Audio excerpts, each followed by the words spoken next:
Fáilte Isteach, you're very welcome. As we come to Suantraí Íosa, where we look at the readings for tomorrow, Sunday, the 16th of June, the 11th Sunday in Ordinary Time. And just for a moment, let us reflect that we are a Eucharistic people. This is how we give thanks to God. Jesus says, "Do this in memory of me." That he is the Lamb and he's taken away the sins of the world. That beautiful prayer that we say before we receive communion, and we say it as a people together: Lamb of God, you take away the sins of the world, have mercy on us. Lamb of God, you take away the sins of the world, have mercy on us. Lamb of God, you take away the sins of the world, grant us peace. And the first reading, taken from the prophet Ezekiel, tells us a powerful image of the Lord taking and planting a new tree. And it was branches will sprout and bear fruit and become a noble cedar. And every bird will live beneath it, every winged creature in its shade. And I, the Lord, have spoken, and I will do it. And the Lord has formed a people round the Eucharist. What Eucharist means thanksgiving, and the response to the psalm is, "It's good to give you thanks, O Lord." It is good to give you thanks. It's good to give thanks to the Lord, to make music to your name, O Most High, proclaim your love in the morning and your truth in the watches of the night. We have a need to express ourselves fully. If you're an artist and you can paint, you need to paint. You need to give expression to what is within you. But there is also an art within us, not just for music and drama and poetry and all of these things that we give expression to, but there's also the art of prayer, of living in relationship with God. And we need to bring that to the fore, and we need to use all our artistry to bring it to the fullness of life. And the second letter of St. Paul to the Corinthians, chapter 5, is Paul talking about the dilemma that we have, that we are full of confidence and we want to be with the Lord.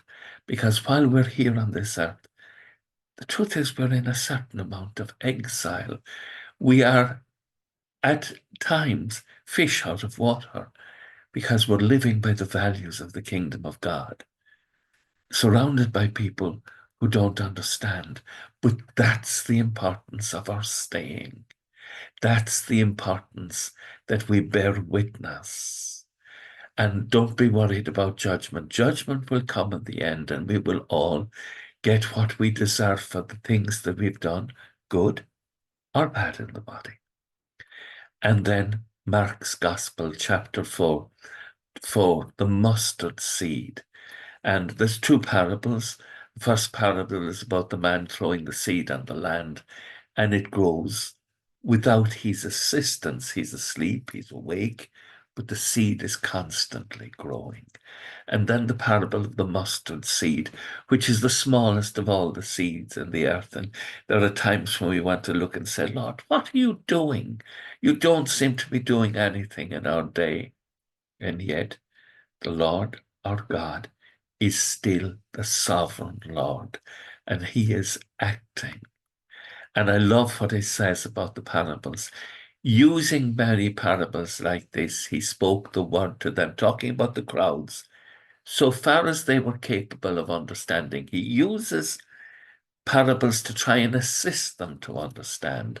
But then for the disciples, not just the apostles, for the disciples, he would not speak to them, the crowds, except in parables, because this is the only way to try and explain to them.